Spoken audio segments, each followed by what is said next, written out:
was burning.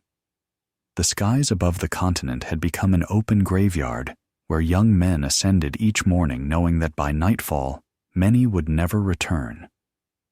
Over England's misted airfields, rows of B-17 flying fortresses and B-24 Liberators idled like metallic beasts, their engines coughing smoke in the cold dawn. Crews assembled beneath them, farm boys from Iowa, mechanics from Detroit, college kids from California, ordinary Americans tasked with an extraordinary burden to bomb the industrial heart of Nazi Germany into submission. Each day began the same way. Inside briefing huts lit by dim yellow bulbs, officers pointed at maps pinned with red yarn stretching deep into enemy territory. Bremen, Münster, Schweinfurt. The men sat quietly sipping coffee that trembled in their hands as the intelligence officers read out the expected losses. They already knew the odds. 1 in 4 would never see another sunrise.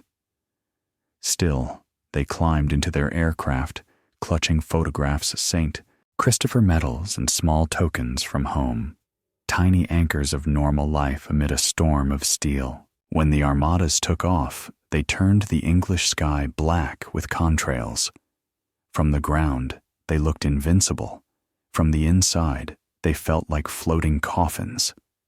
By the time the sun rose over France, the formation would meet its predators' squadrons of Messerschmitt Bf 109s and Focke-Wulf 190s slicing through the air like blades. The German pilots were veterans of 4 years of war, disciplined, efficient, fearless.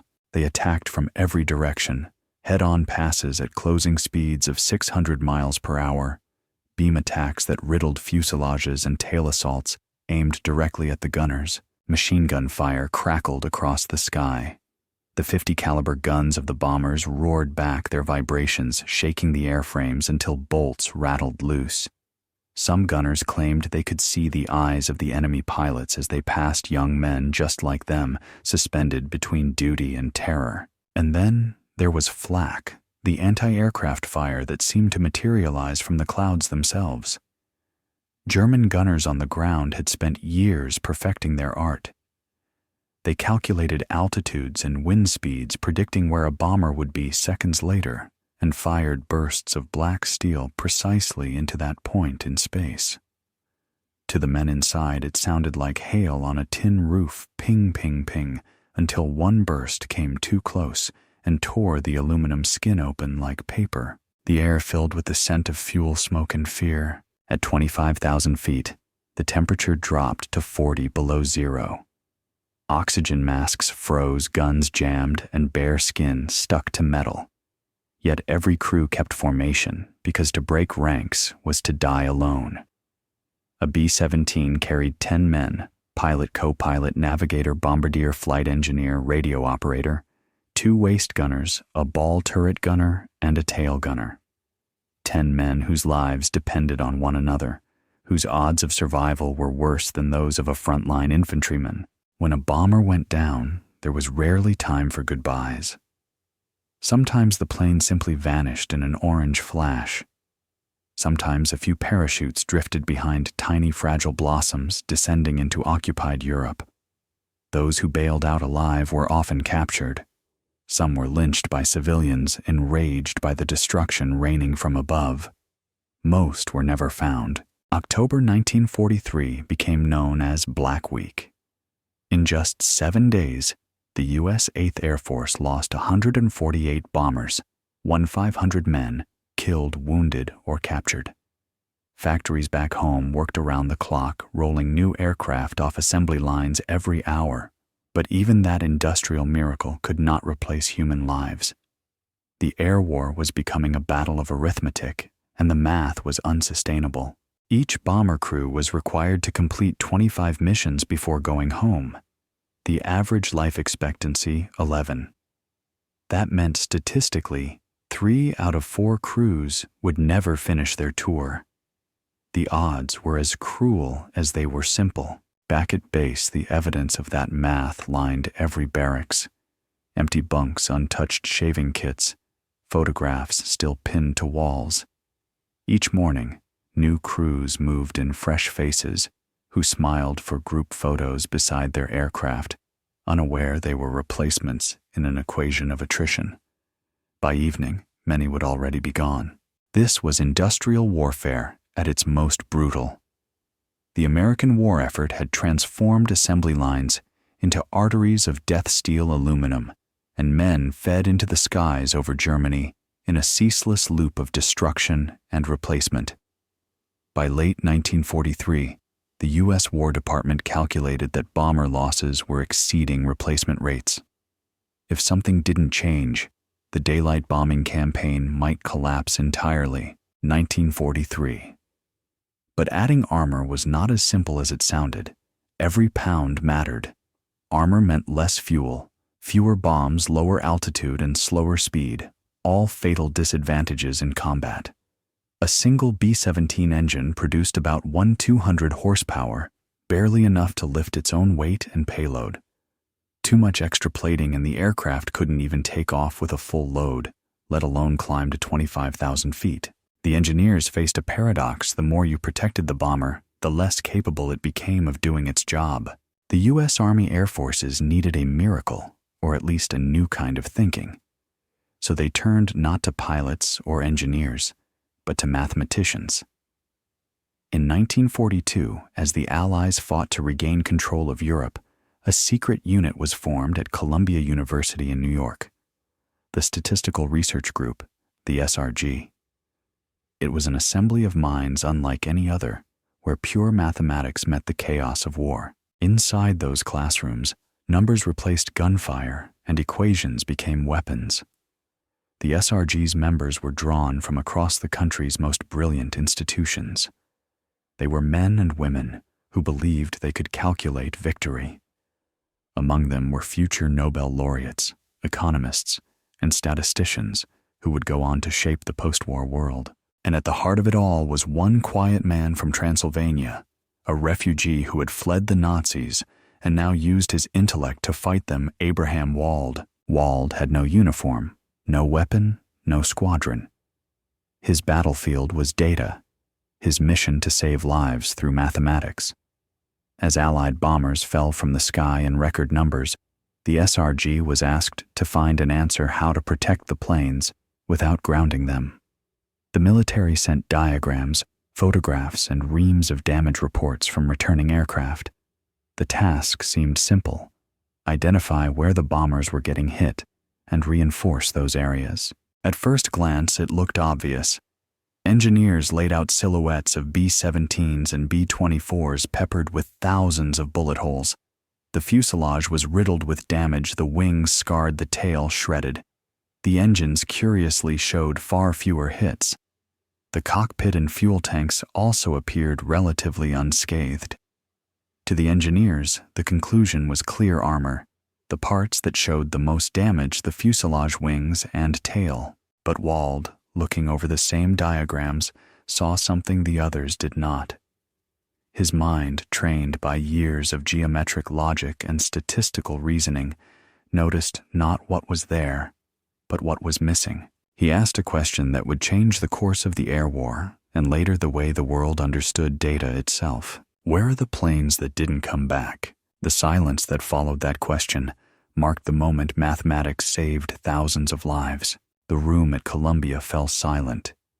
Engineers, officers, and statisticians stared at the same charts they had been studying for weeks, diagrams of bullet holes scattered across silhouettes of B-17s and B-24s. Every dot represented survival. Every hole was a reminder that someone had made it home.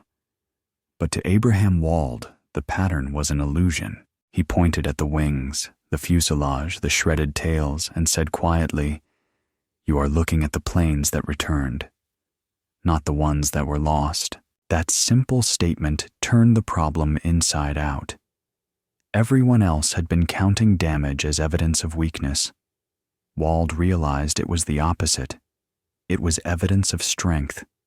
These were the aircraft that could take punishment and still fly. The missing data, the bombers that never came home, was the key. And those unseen bombers scattered in fields and forests across occupied Europe held the true answer. Wald's question, "Where are the planes with engine damage?" was not rhetorical. The data showed surprisingly few bullet holes near the engine's cockpit or fuel tanks. To the military, that looked like resilience. To Wald, it was a void that screamed catastrophe. He knew enough about probability to recognize the bias in the data. It only represented survivors. The bombers that had taken hits to their engines or cockpits had not returned. Their absence in the sample was precisely what made them invisible and fatally misleading. This insight was revolutionary. Wald had identified what would later be called survivorship bias. It is the mistake of drawing conclusions from the visible survivors while ignoring the invisible failures. In business medicine or war, it's one of the most seductive errors in human reasoning. But in 1943, that concept had no name, only a mathematician's intuition that something about the data didn't add up. The engineer's instinct had been to armor the most visibly damaged parts of the aircraft, the fuselage, wings, and tail. Wald's reasoning flipped the logic. Those parts could take damage and still bring the plane home. The armor, he argued, should go where the damage was not the engine's cockpit and fuel system, because those were the hits that killed outright. The officers in the room hesitated. Wald's conclusion contradicted everything they thought they knew about operational analysis. It sounded abstract, almost academic. But his logic was airtight.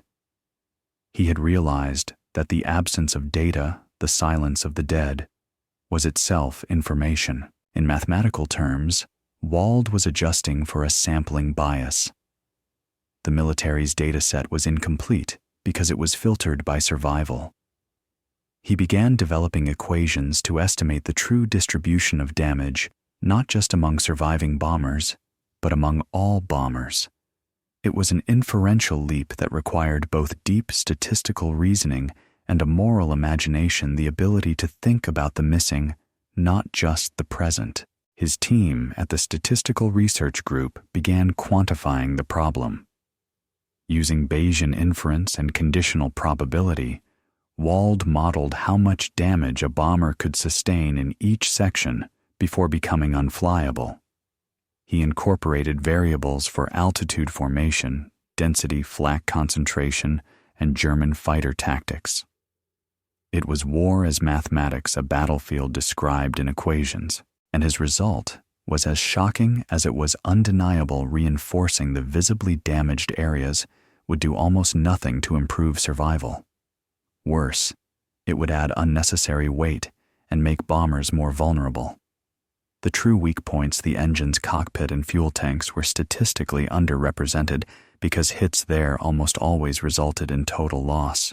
It was a counterintuitive truth that would save thousands of lives. Once Wald's reasoning circulated through the Air Force chain of command, skepticism turned to respect. Rand Corporation's post-war review of the SRG's archives described Wald's logic as one of the clearest examples in military history of inference saving men's lives. Later analyses confirmed that redistributing armor according to Wald's method reduced fatal losses in some bomber groups by nearly 20%. For the U.S. war effort, that was transformative. A 20% improvement meant hundreds of aircraft, thousands of men, and countless missions that would not end in flames over the Reich. But the significance went beyond bombers. Wald's insight redefined how the military and later entire industries thought about data. Every subsequent field of operational research, from logistics to economics to medicine, would incorporate his principle, question your sample. To historians at RAND and the National Defense Research Committee, the episode illustrated the essence of scientific wartime problem-solving, what they called intellectual logistics. In war, they argued ideas move like ammunition, slowly, expensively, and with enormous consequence. Wald's idea was small enough to fit in a single question, but powerful enough to reshape strategy. The military implemented his findings quietly. The documents were stamped secret and filed away under the SRG's coded memoranda system. Publicly, the bombers looked no different. But beneath their aluminum skin, subtle changes told the story: reinforced cockpit armor, better protected fuel tanks, and engine shielding calibrated to absorb glancing hits. Soon the change showed up in mission data. By mid-1944, survival rates on long-range bombing runs improved dramatically. Pilots didn't know why, they only knew that more of them were making it home. Few realized that their lives depended on the insight of a soft-spoken mathematician who had fled Europe just 5 years earlier. Wald's personal story mirrored the logic he had uncovered. He, too, was a survivor of a biased sample, one of the few who escaped a system designed to destroy him. Born in Transylvania to an Orthodox Jewish family, he had been denied a university post in Vienna because of anti-Semitic quotas. When Hitler annexed Austria in 1938, Wald fled across the Atlantic with little more than a suitcase and his doctorate. Most of his family, trapped behind, perished in the Holocaust. He rarely spoke of it. Colleagues at Columbia described him as quiet, methodical, and deeply humble.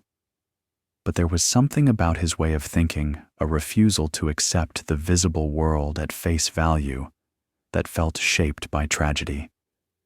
He understood, perhaps better than anyone, that absence could speak louder than presence. Inside, the SRG's office's walls were covered with chalkboards scrawled with equations. Coffee cups sat cold beside piles of graphs and damage tables. Outside, New York thundered with the pulse of wartime production shipyards' factories' endless motion. But in that small room, a different kind of weapon was being built, a framework for seeing truth hidden inside error. The team's working culture was famously intense. Milton Friedman, the young economist who would later win the Nobel Prize, described it as a collision of geniuses fueled by coffee and fear.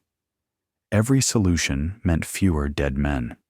Every mistake meant more telegrams beginning with "We regret to inform you," too. In that environment, Wald's calm, almost philosophical approach was an anchor. He reminded his peers that mathematics was not an abstraction, but a form of compassion, a way to illuminate the invisible suffering hidden behind statistics. By the spring of 1944, his analyses had become standard across the Air Force's operational research divisions. The SRG's principles were disseminated to other Allied commands, and their influence began shaping everything from torpedo targeting to tank design.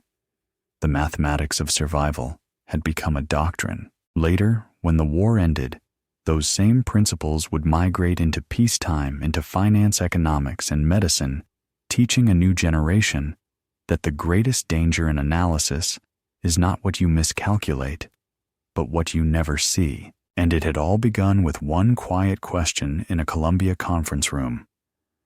Where are the planes that didn't come back? By the summer of 1944, the air war over Europe had entered a new phase. Allied factories were producing more bombers than ever before. The assembly lines at Boeing, Douglas, and Consolidated never slept. But the true victory wasn't measured in metal. It was measured in survivability. The new armor configurations, based on Abraham Wald statistical models, had begun to show measurable results. Mission reports coming from the 8th Air Force showed that aircraft fitted with revised protection schemes reinforcing the engine's cockpit and fuel tanks were returning at significantly higher rates. Engineers could hardly believe the numbers. The average bomber group now sustained fewer fatal losses, even as the missions grew longer and deeper into Germany. In official memos, generals called it a stabilization of attrition.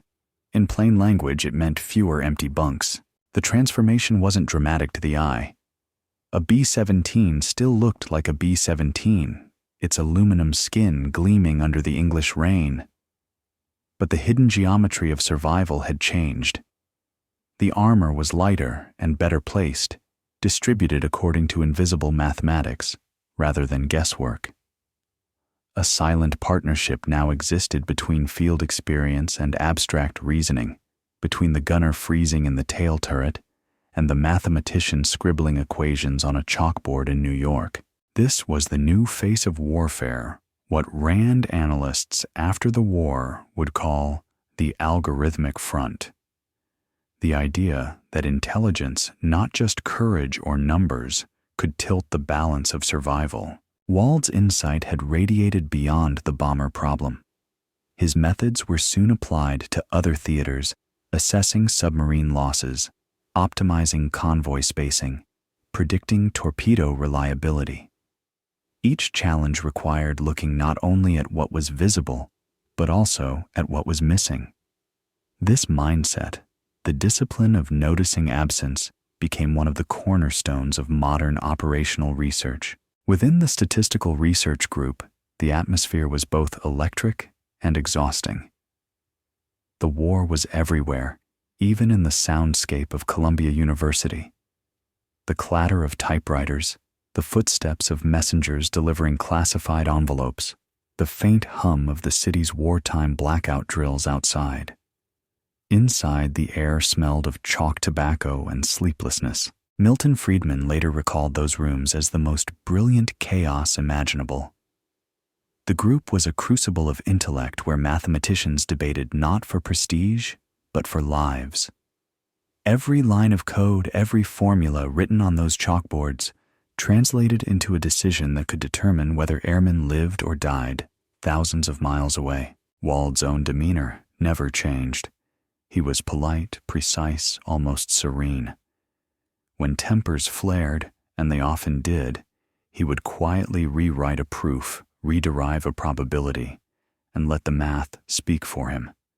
What impressed his colleagues wasn't just his genius, but his moral gravity. In a war driven by destruction, Wald's mathematics was an act of preservation. His equations were not theoretical curiosities. They were lifelines.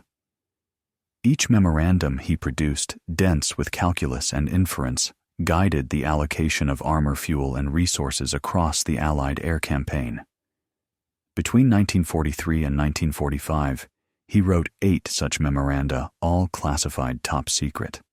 Each one carried a simple goal: fewer names on casualty lists. The impact spread far beyond what the SRG could immediately measure. RAND's 1949 retrospective operational research and the war effort later concluded that Wald's framework was the first large-scale demonstration of statistical reasoning as a weapon. It showed that data properly interpreted could save more lives than steel alone. Yet Wald himself received little recognition during the war. Security restrictions meant his work could not be publicly discussed. While field commanders were decorated for bravery, the mathematician's name remained buried in confidential archives. But within the small world of wartime science, he was already becoming a legend, the man who had found life inside absence. As the Allied bombing intensified, so did the philosophical weight of his discovery. Survivorship bias, though the term hadn't yet been coined, described more than an error in analysis. It was a metaphor for the human condition of war itself, the tendency to see only those who made it back, to forget the invisible dead. Wald's realization forced the military to confront an uncomfortable truth that even its data was shaped by tragedy. Every number, every report, every diagram was a record of survival. None of it captured the full cost.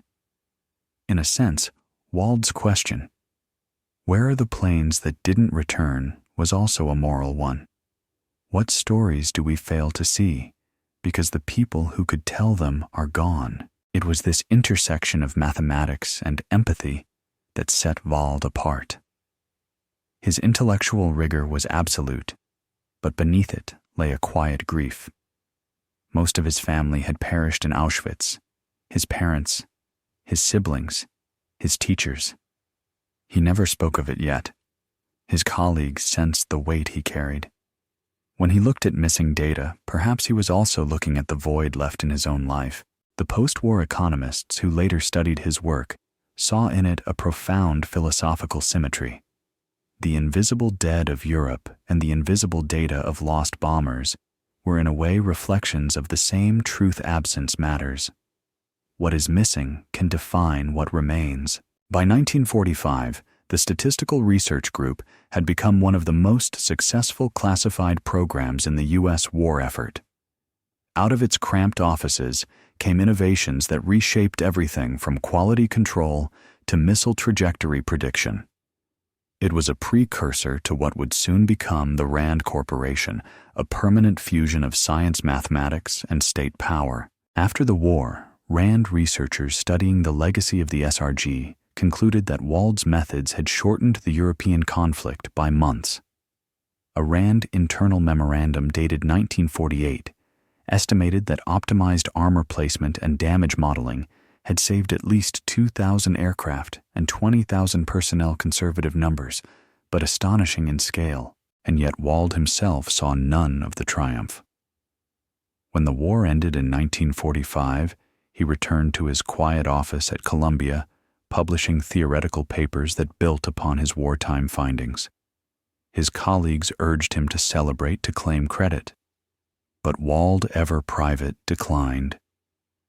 He was content knowing his equations had done what few weapons could. They had preserved human life. Years later, when his wartime memoranda were declassified, historians would marvel at their precision. They weren't simply about aircraft or armor. They were about how humans perceive reality through the filter of survival. In one passage, Wald wrote, "The holes on the returning planes tell us where they can afford to be hit. The missing planes tell us where they cannot." That line would outlive him. In time, it would be quoted in textbooks, business schools, and think tanks around the world. It became not just a principle of statistics, but a philosophy of perception. Look for the missing planes. By the end of World War II, the lessons drawn from Abraham Wald's analysis had already begun to reshape the way nations thought about knowledge, risk, and survival. His insight that the data we see is shaped by what we don't see became a quiet revolution in strategic thinking. The United States entered the post-war era with an industrial confidence unmatched in history, but beneath the triumph lay a new doctrine.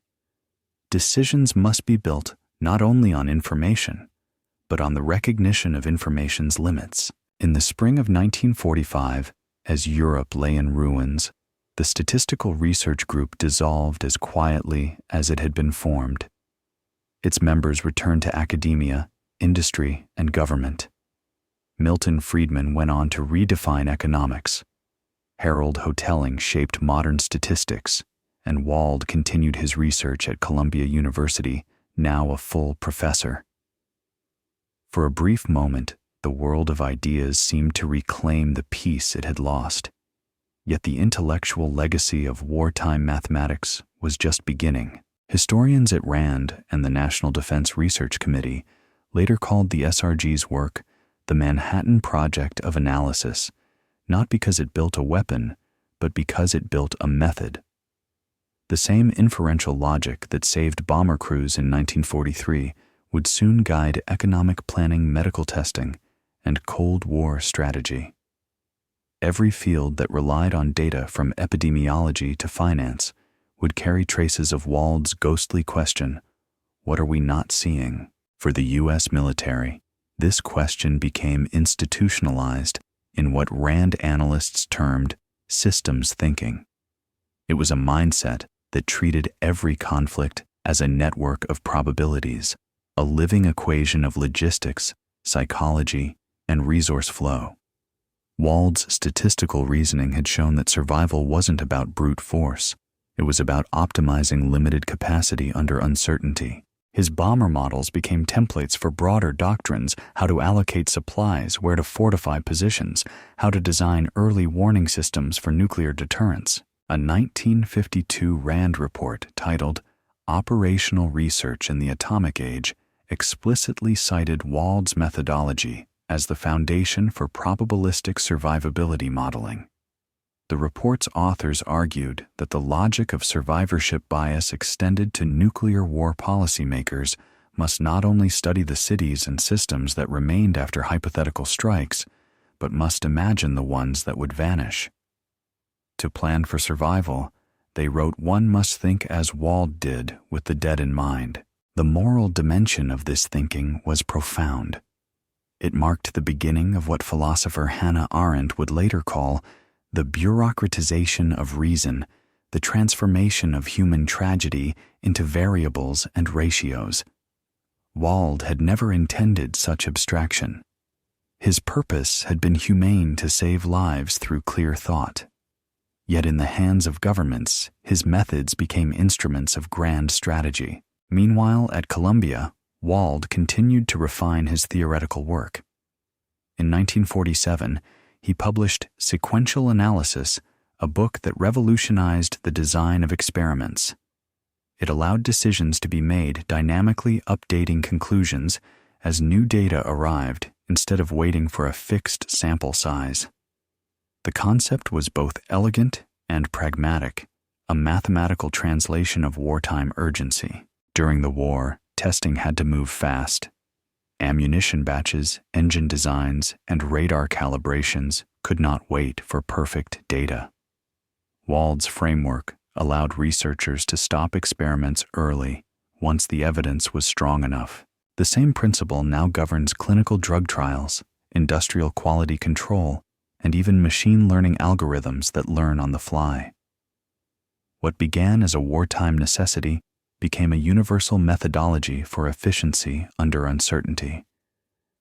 The logic is timeless act when you know enough, not when you know everything. In economic circles, Wald's influence grew even deeper. Alongside contemporaries like John von Neumann and Oscar Morgenstern, he helped lay the mathematical groundwork for decision theory, the study of how rational actors make choices under risk. His concept of admissible decision functions remains central to statistics and game theory.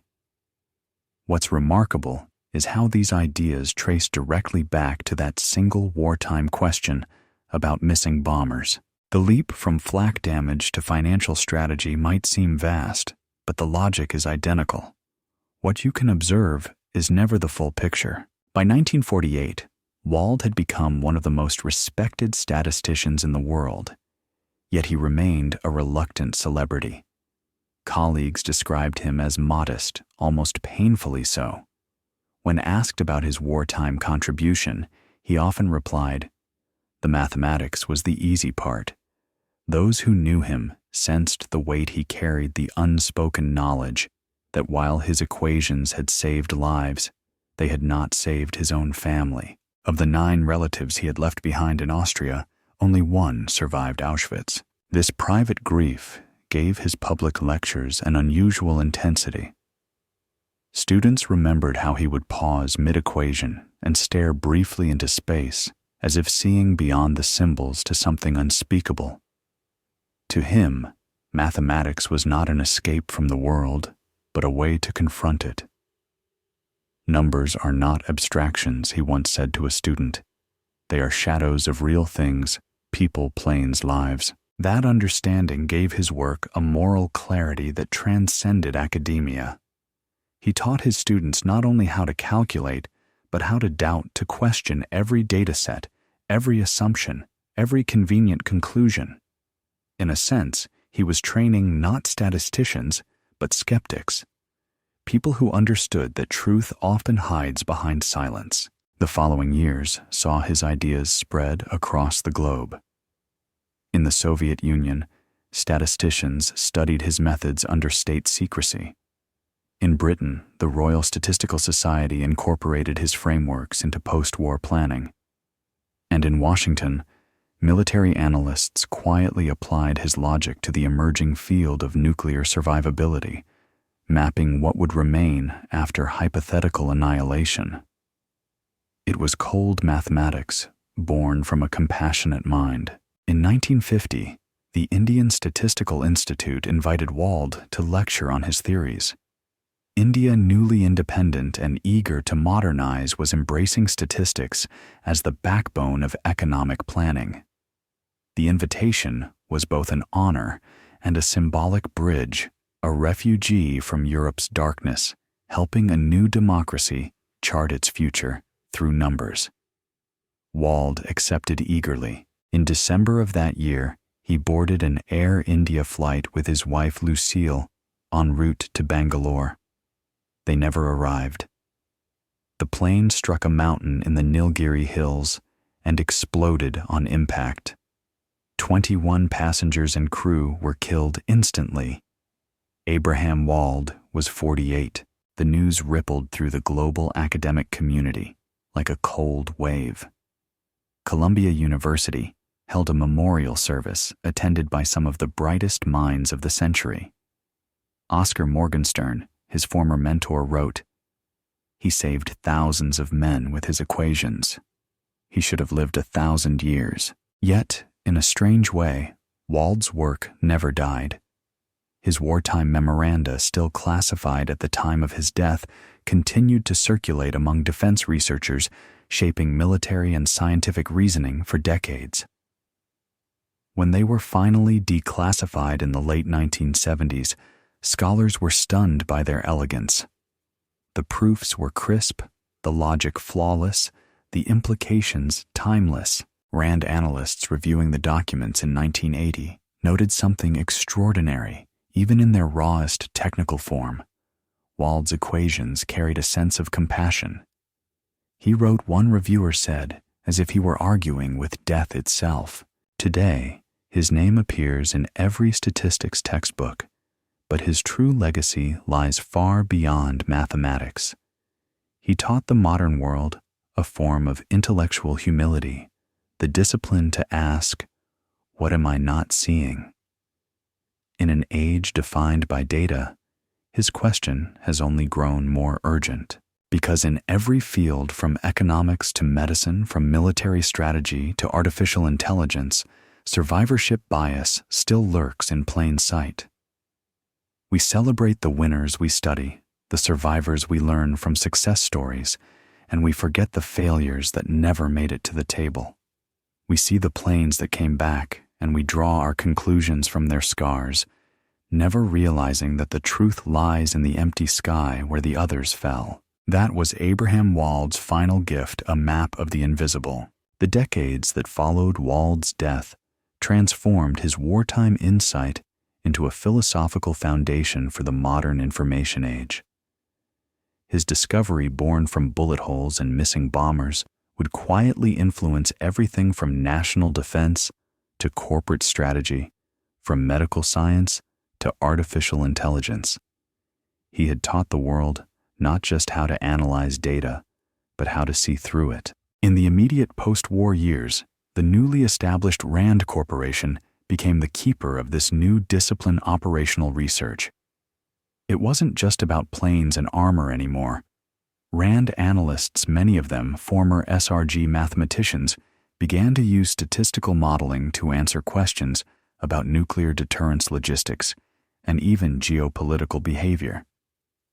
The air war had ended, but the war of numbers had just begun. Rand's internal documents from the 1950s show how deeply Wald's method had shaped their approach. The term selection effect appeared frequently in nuclear survivability studies, with direct citations to Wald's bomber memoranda. Analysts realized that the same principle that explained missing planes also applied to missing cities. If you only studied what survived a hypothetical nuclear exchange, you would underestimate the scale of destruction. One Rand researcher, Bernard Brodie, phrased it starkly in a 1954 briefing: "We must remember the invisible data, the dead cities that will never report their loss." This was survivorship bias elevated to geopolitics. It forced military planners to think about absence not as an abstraction, but as a measurable factor of power. How many command structures, communications lines, and logistical hubs would simply cease to exist after the first strike? What systems would be left to report, to recover, to retaliate? Wald's ghost hovered over every chalkboard equation of deterrence strategy. Outside the military, his influence spread into medicine. The newly formalized field of biostatistics borrowed directly from his sequential analysis methods. Pharmaceutical researchers realized that they could stop clinical trials early when results became clear, saving patients from ineffective treatments and accelerating access to life-saving drugs. In 1953, a Journal of the American Statistical Association editorial acknowledged Wald as the quiet father of efficiency and experimentation. In industry, his principles became embedded in manufacturing. Companies like Bell Labs, General Electric, and later Toyota adapted his ideas for quality control systems. Instead of waiting until production was complete to inspect for defects, engineers began monitoring data in real time, identifying failure trends as they emerged. It was Wald's logic all over again. Look for what's missing, not just what's visible. The hidden signal of early failure became the focus of prevention. This shift in thinking paralleled a larger transformation in post-war society, the belief that risk could be quantified, managed, and even optimized. Economists began to treat uncertainty as an input, not an obstacle. Wald's mathematical descendants, people like Kenneth Arrow, Herbert Simon, and John Nash, expanded his framework into decision theory, game theory, and artificial intelligence. Each of these fields asked the same essential question he had asked about the bombers. How do we make the best possible decision with incomplete information? By the 1960s, survivorship bias had entered the vocabulary of statisticians and psychologists. The term appeared formally in a 1962 RAND technical report analyzing aircraft losses in Korea, which acknowledged Wald's original bomber problem as its conceptual ancestor. The phrase would later migrate into finance and sociology, where it became a cautionary proverb: beware of the success stories that hide a graveyard of failure. That warning proved prophetic in the decades to come. As the global economy surged, so did humanity's faith in data. Corporations, governments, and universities embraced quantification as the new religion of certainty. Yet Wald's ghost lingered in the background, whispering that every dataset is a survivor's tale. The most striking example came from Wall Street. By the 1980s, investment funds used computer models to predict returns based on historical performance. Analysts proudly displayed charts showing consistent growth across decades. But as economists at the IMF later noted, those models systematically ignored defunct funds, the ones that had failed and disappeared. This omission inflated performance statistics by as much as 2 percentage points per year, leading to unrealistic expectations among investors. It was quite literally the bomber problem all over again: planes replaced by portfolios, shrapnel by market risk. Medicine repeated the same mistake. During the Vietnam War, U.S. combat medics and doctors analyzed survival rates based on patients who reached field hospitals. The data looked promising. Most wounded soldiers survived surgery. But later reviews revealed the flaw: many soldiers died before reaching medical care, and their absence from the data painted an incomplete picture. Once again, the lesson was the same. We were studying the survivors, not the full system. In 1978, the U.S. Department of Defense officially declassified Wald's wartime memoranda. The documents, totaling more than 200 pages, were published by the Center for Naval Analyses 2 years later. For the first time, scholars could read the equations that had been whispered about for decades. The technical precision was dazzling: mathematical proofs that reconstructed unseen data from visible survivors. But what stunned readers most was the tone: calm, humane, and deeply aware of the moral stakes. One passage stood out: if damage appears concentrated in one area, we must consider that the system tolerates those hits. Our concern should be for the damage we do not observe, the kind that ends all observation. It was pure Wald logic sharpened by empathy. When those papers became public, they inspired a new generation of thinkers to re-examine the hidden biases in their own fields. Psychologists Daniel Kahneman and Amos Tversky cited Wald's reasoning in their early research on cognitive heuristics, the shortcuts humans use to make sense of uncertainty. Their groundbreaking work on the availability bias and base rate neglect carried the same DNA that we overvalue what's visible and undervalue what's missing. In 2002, Kahneman would win the Nobel Prize in Economics for proving through behavioral data what Wald had intuited through mathematics, that human judgment is systematically skewed by survivorship. As computers entered the picture, Wald's ideas found new relevance. Machine learning algorithms trained on biased data began repeating the same mistakes he warned against 80 years earlier.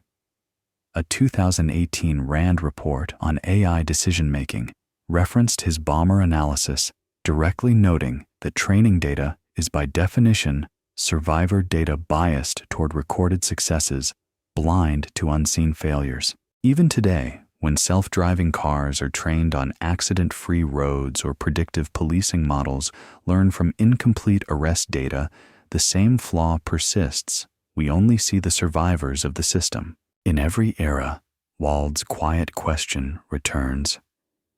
What about the missing planes?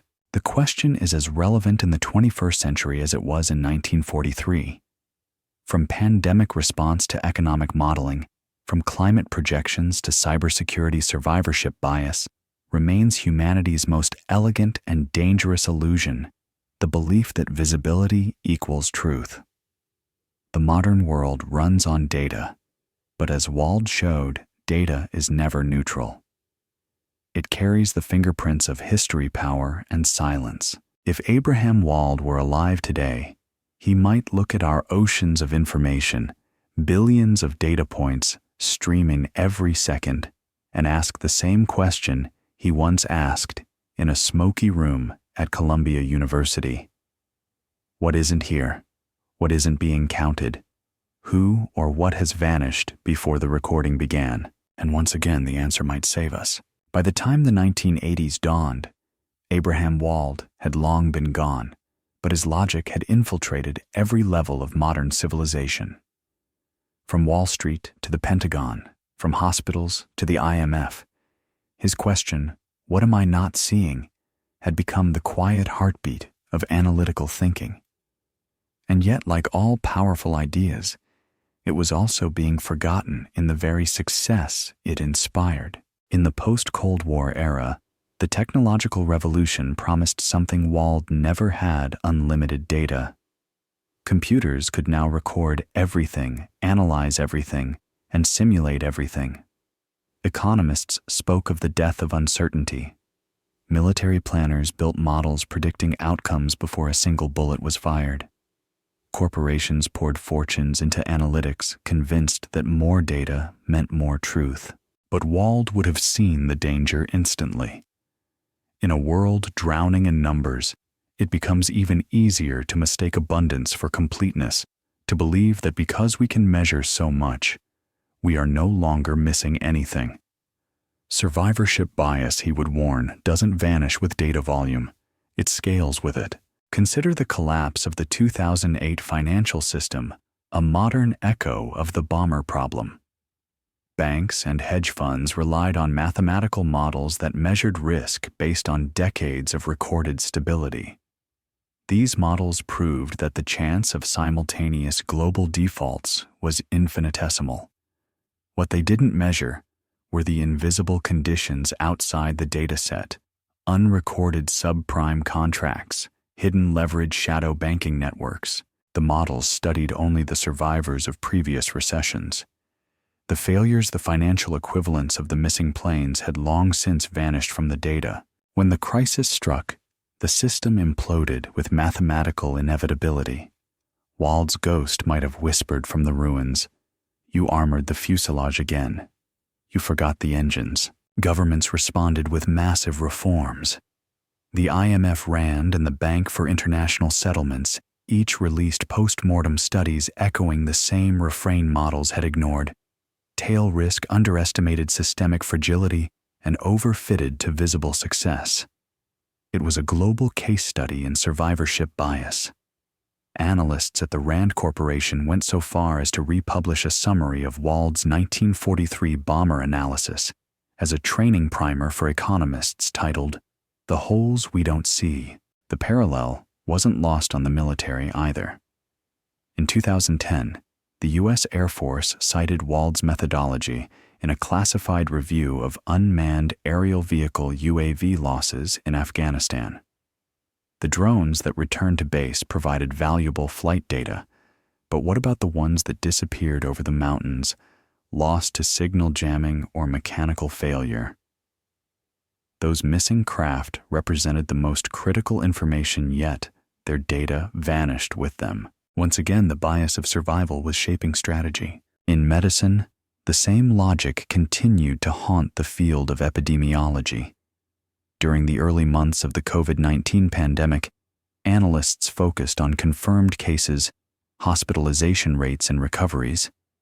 But as researchers at Johns Hopkins and the WHO later acknowledged, those numbers represented only observed infections, the planes that made it home. The untested, unreported, asymptomatic carriers, the missing planes of the pandemic, determined the true spread. Policies built on visible data alone proved dangerously delayed. In 2021, The Lancet published a retrospective titled Invisible Data and the Lessons of Abraham Wald.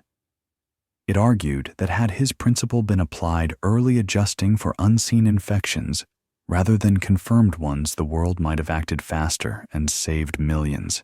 Even in artificial intelligence, his influence reverberates. Modern machine learning, for all its sophistication, still suffers from the same blindness. Algorithms trained on available data learn from survivors of history, not from the silenced, the unrecorded, or the destroyed. In 2023, a RAND AI ethics report explicitly invoked Wald in its opening paragraph. The first AI bias was statistical. It was 1943. It was survivorship. It's no coincidence that this insight continues to echo across disciplines. Wald's framework is not merely about numbers, it's about epistemology, the philosophy of knowing what we know. He taught that all evidence is conditioned by the mechanism that produces it. To see reality, one must correct for invisibility. And yet, as the 21st century unfolds, the global appetite for certainty has never been greater. Policymakers demand real-time dashboards. Investors want predictive algorithms. Militaries want omniscient surveillance. Everyone wants the illusion of completeness. But Wald's mathematics whispers a quiet warning from the past. Completeness is an illusion, one that kills. The RAND archives hold a little-known correspondence from 1944 between Wald and a young statistician, written at the height of the bomber campaign. In a handwritten note, Wald had penned what might be his truest legacy.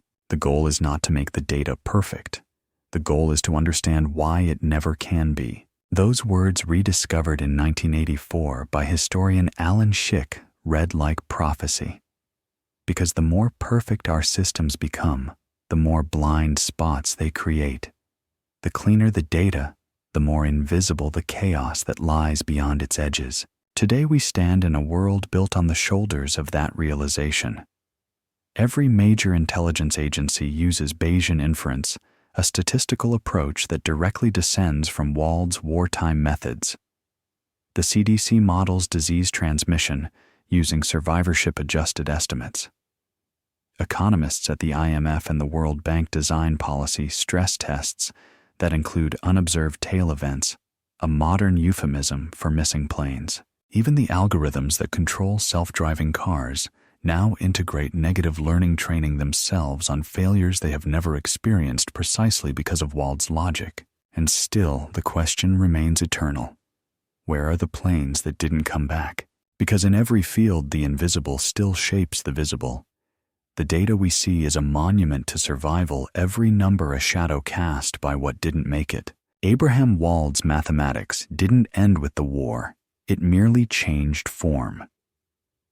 The bombers of 1943 have become the datasets of 2025, and the skies over Europe have turned into the cloud servers of Silicon Valley. But the danger remains identical: to mistake visibility for truth. Wald's legacy is not a formula. It is a worldview, one that insists that the truth is incomplete, that the holes matter as much as the hits, and that salvation lies not in what we record, but in what we dare to imagine missing. The deeper historians and analysts study Abraham Wald's legacy, the clearer it becomes that his most radical contribution was not a formula, but a shift in perception, a new way of seeing the world.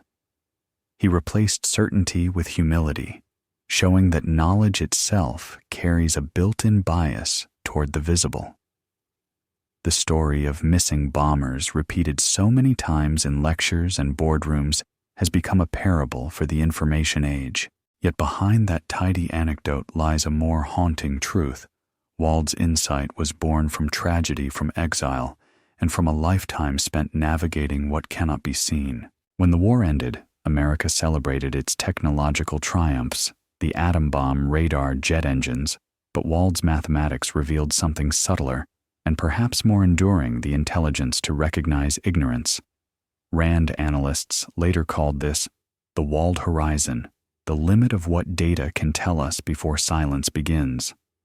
Beyond that horizon, every model, every forecast, every certainty begins to collapse. Modern institutions continue to wrestle with this invisible boundary.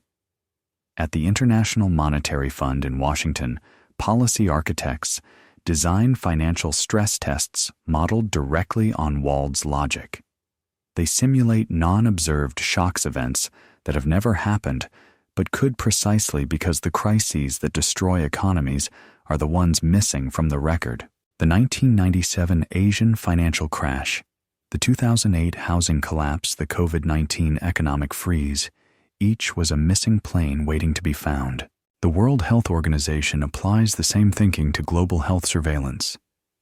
Its epidemiological models now include dark figures, the estimated unreported infections that haunt every outbreak. Without these hidden numbers, early forecasts always look falsely optimistic. It is Wald's mathematics translated into public health policy build armor, where the data is quiet. Even space exploration has adopted his principles. When NASA engineers design spacecraft, they run simulations for unknown unknowns, unrecorded failure modes that have never occurred. After the Challenger disaster in 1986, investigators concluded that engineers had been blinded by their own success. 24 flawless launches created a dataset that concealed risk. Survivorship bias had reached orbit. Wald's lesson returned to Earth in a plume of smoke, and yet the persistence of his logic points to something deeper than statistics, a kind of moral awareness. Wald's equations were rigorous, but they were also an act of empathy. He looked at the bombers not as machines, but as communities of men, and he sought to protect those he would never meet.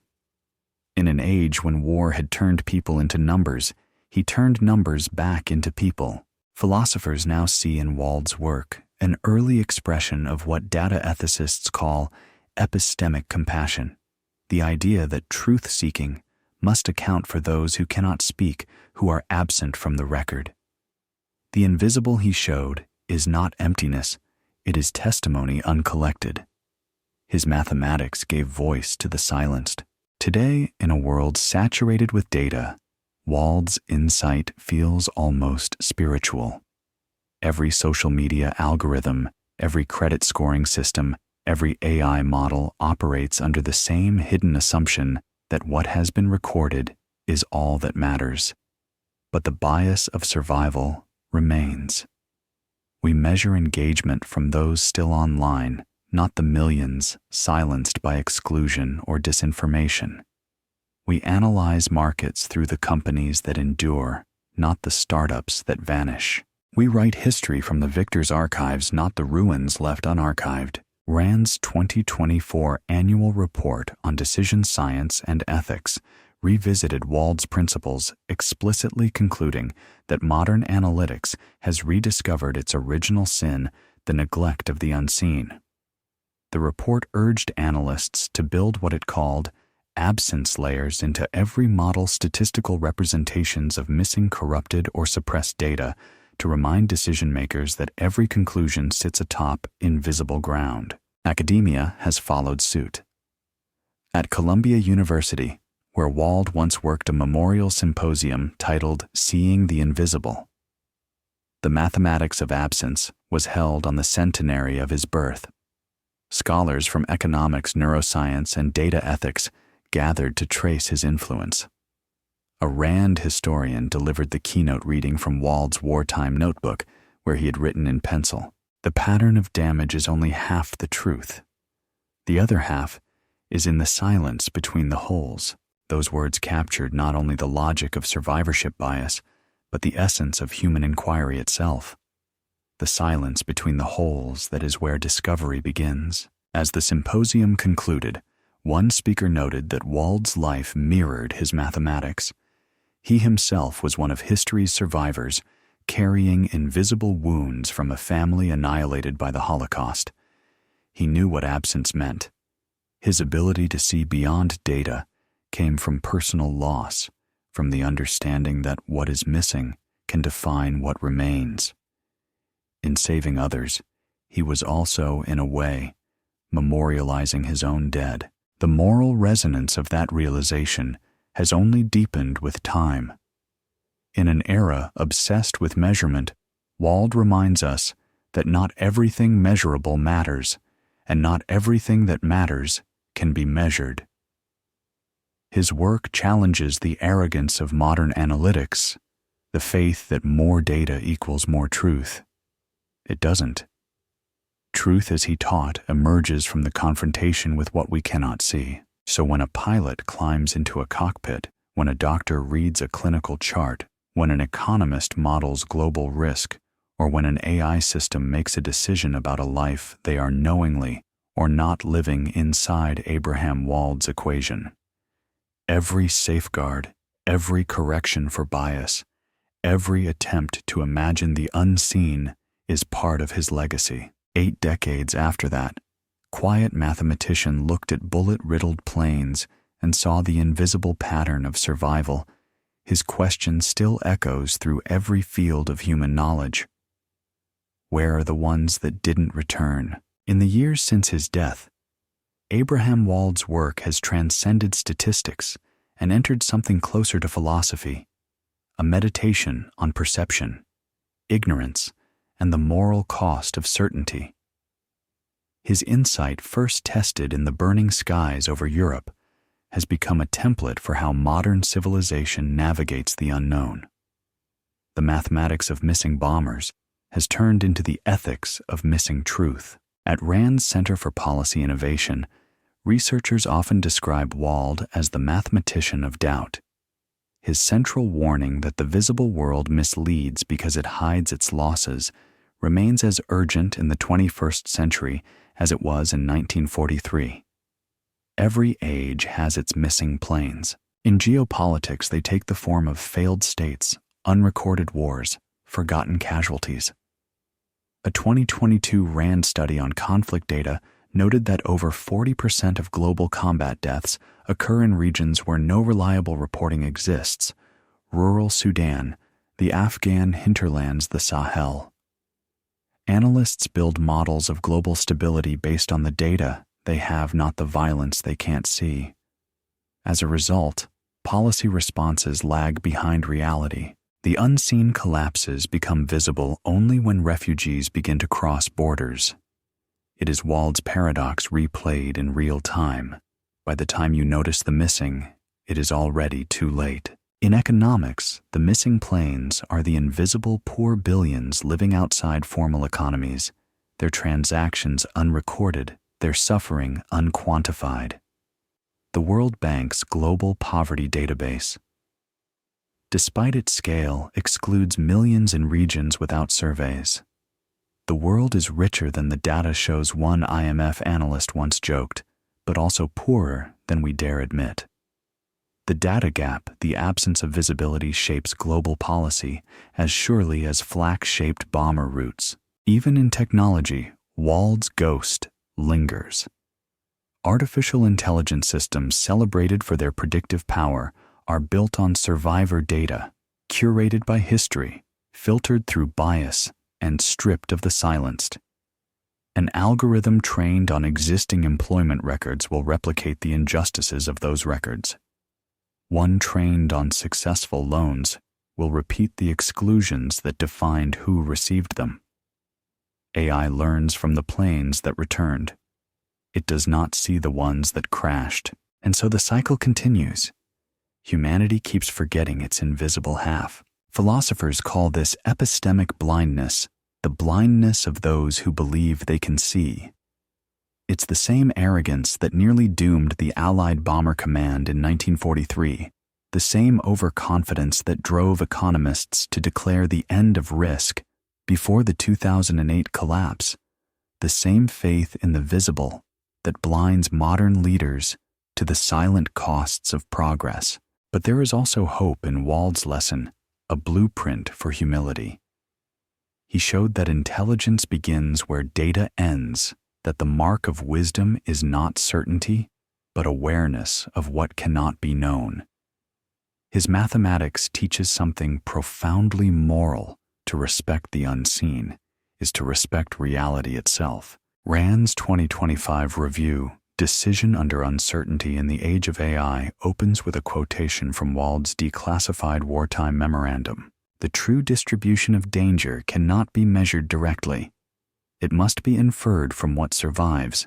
The report argues that this principal inference from survival should guide all strategic decision-making in a world of incomplete information. From pandemic response to climate resilience, the critical questions are not about what we know, but about what we can never fully see. Climate science offers a vivid modern parallel. Global models predict temperature rise, sea level increase, and carbon output with astonishing precision. But the most devastating effects, crop failure in undocumented regions, species extinctions before discovery, human displacement without census, remain invisible. These are the missing planes of the Anthropocene. The data we possess comes only from the systems that still function. The dead ecosystems and lost communities leave no trace in the models. Once again, humanity risks armoring the fuselage while the engines burn unseen. Meanwhile, at Columbia University, a new generation of statisticians studies Wald not just as a historical figure, but as a moral guide. Their research in uncertainty quantification borrows his humility designing algorithms that explicitly factor in the unknown. These students, many of them immigrants like Wald, once see in his story a mirror of their own, a reminder that to understand the world, one must first acknowledge the parts one can never touch. Every field that measures, predicts, or plans owes him a debt. Military strategists use his equations to map survivability. Economists use his logic to model inequality. Epidemiologists use his caution to track invisible infections. AI researchers use his insight to correct algorithmic bias. Even sociologists have turned his idea into metaphor. The missing voices in society, the unheard testimonies, the erased histories, these are all data points that never returned. And yet, beyond the statistics, there is something profoundly human about Wald's story. He was a refugee, a man who lost almost everything to the Holocaust, yet he built his life on logic, on clarity, on the belief that truth, even partial truth, can save lives. When he asked, "Where are the planes that didn't return?" he was not just talking about aircraft. He was asking a question that every civilization must face. What have we lost? And what does that loss mean for what remains? In an age where data feels infinite, his question still humbles us.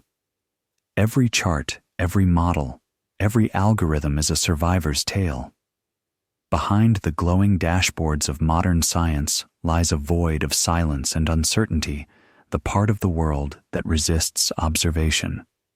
And it is there Wald taught that truth hides.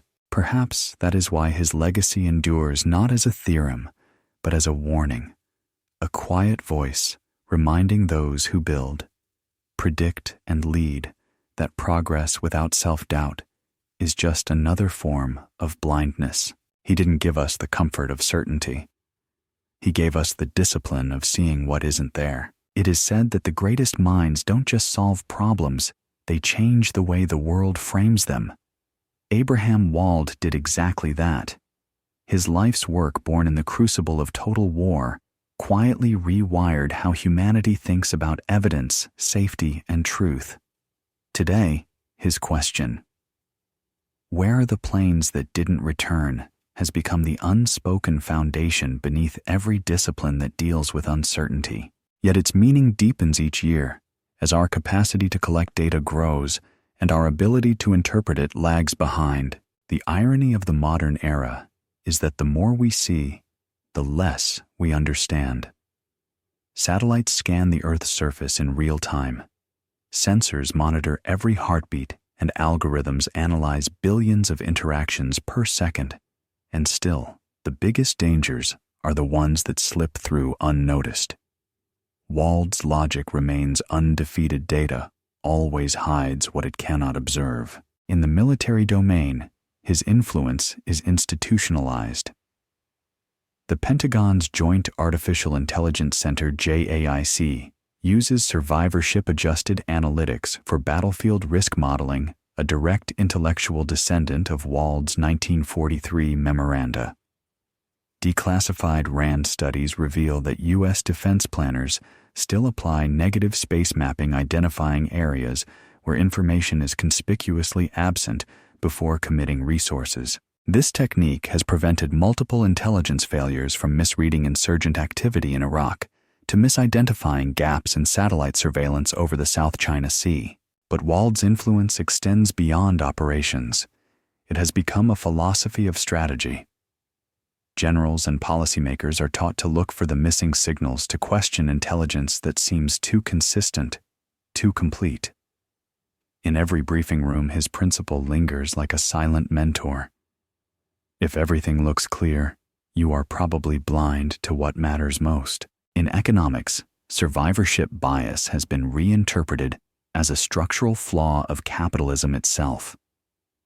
Financial historians now describe every market boom as a kind of selection process. The visible giants, Amazon, Apple, Google, represent not proof of perfect strategy, but the survivors of a million invisible failures. The startups that died before reaching scale, the families bankrupted by risk, the workers erased by automation, they are the missing planes of global prosperity. A 2024 IMF report, Invisible Losses in the Modern Economy, opens with a paraphrase of Wald's insight. Every dataset of success conceals a cemetery of failure. The World Bank's Inequality Division uses similar language. Their analysts now factor silent collapse indices into their global development models, statistical corrections for missing data in countries where corruption, conflict, or censorship suppress accurate reporting. Without such adjustments, global poverty trends appear falsely optimistic. Wald's ghost haunts the spreadsheets of global finance, and in the domain of artificial intelligence, his logic has become foundational, sometimes quite literally coded into the architecture of learning systems.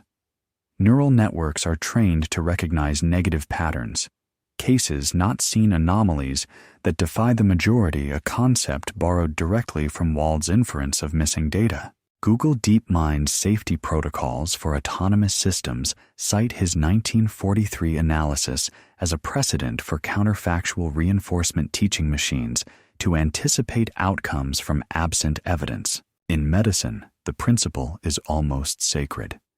Every epidemiologist now learns it as part of first-year training. Don't just study the patients who survive, study those who never made it to the hospital.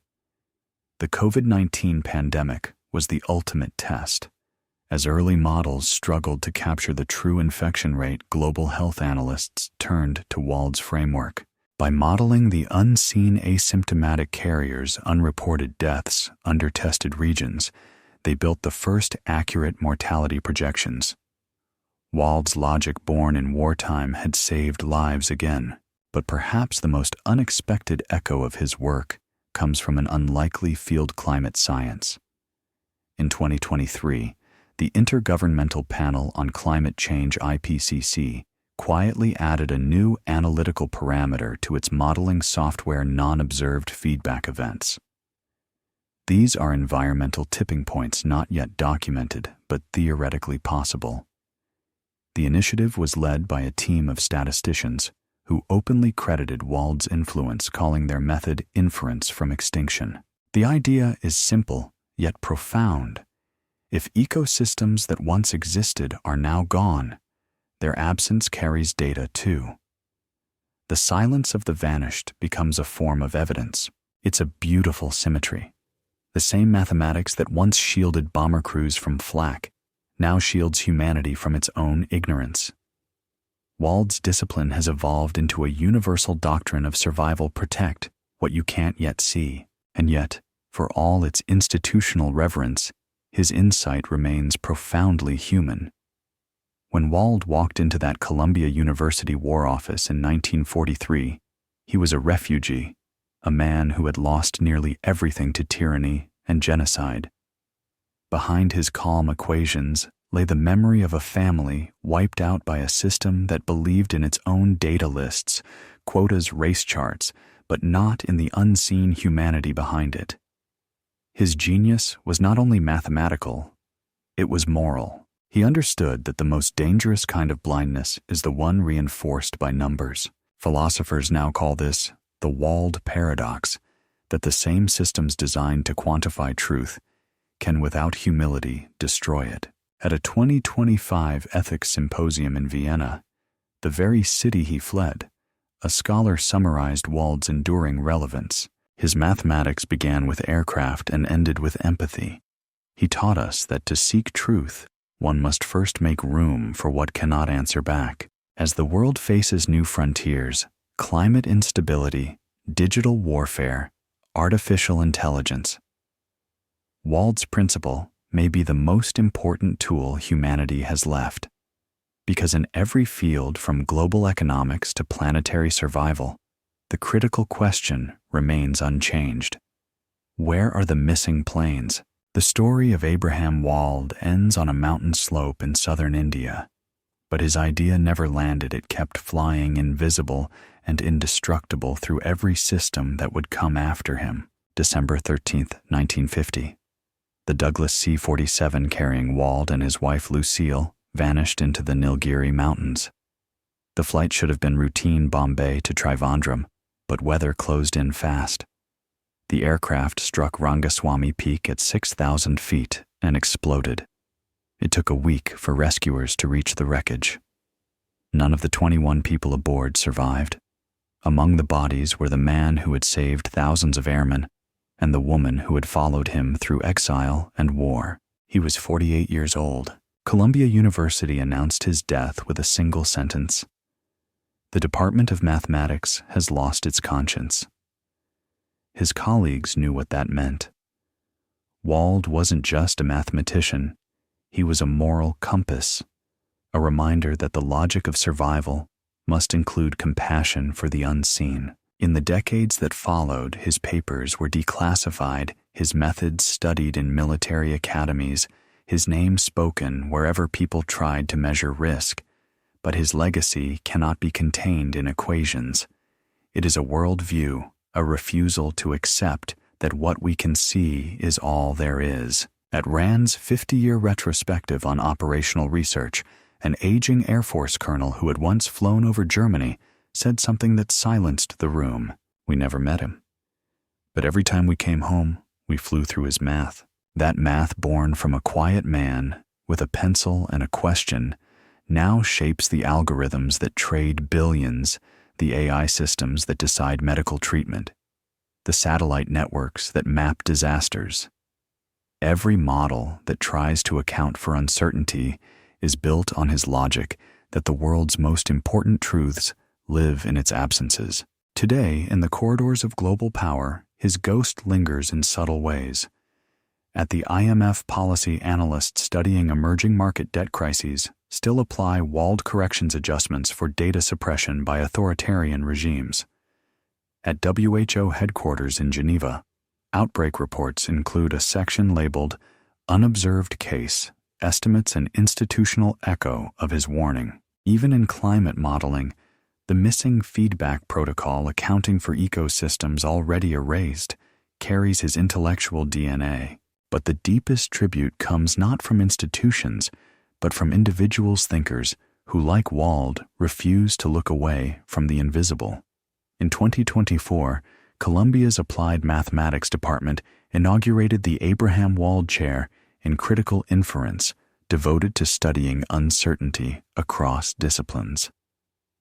The inaugural lecture opened with a slide showing a bomber silhouette dotted with holes, and beside it, a simple sentence: "The truth is never where the bullets are." In that auditorium, mathematicians, historians, and policymakers sat together under dim light, realizing that Wald's question, "Where are the planes that didn't return?" had become the defining inquiry of the modern world. Every field that seeks to protect life, to allocate resources, or to predict danger, now begins there with the humility to admit what it cannot see. And yet, there is something haunting about how his story ends. The man who taught the world to account for missing data vanished in a crash whose cause could never be fully known. The Indian Civil Aviation Authority concluded that a navigation error and low visibility were to blame. But the records were incomplete, the instruments destroyed, the cockpit voice lost. Even his own death became a mystery of missing evidence, one final lesson from the man who spent his life chasing what was unseen. Perhaps that is fitting, because in every generation, Wald's question must be asked again. The bombers are gone, replaced by data streams and digital economies, but the danger is the same: to confuse what we can measure with what is real. He warned that survival without awareness is only luck, and luck always runs out. In an interview decades later, Milton Friedman, who worked with Wald during the war, was asked what made his colleague different. Friedman paused and said softly, "Most of us counted what was there. Abe counted what was missing. That more than any formula is his gift to humanity, a way of seeing that turns analysis into empathy, mathematics into mercy." He proved that reason can be an act of love, the love of truth, the love of life, the love of those who never came home. So when we look at our world, its charts, its dashboards, its endless numbers, we should remember the quiet man who stared at a pattern of bullet holes and saw ghosts, the mathematician who found wisdom in absence, the refugee who gave the modern world its most enduring equation: survival, what we learn from what's missing.